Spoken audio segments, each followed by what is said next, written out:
We're going to balance the seesaw. Drag the toys to each side of the seesaw.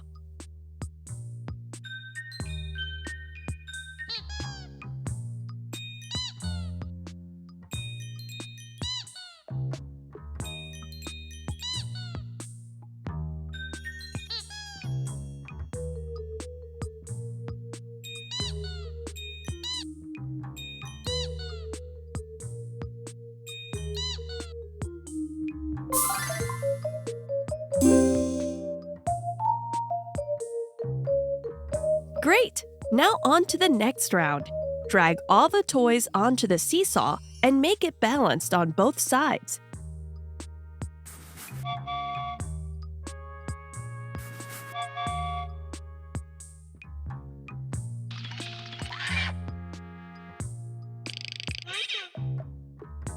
Great job! You almost have it.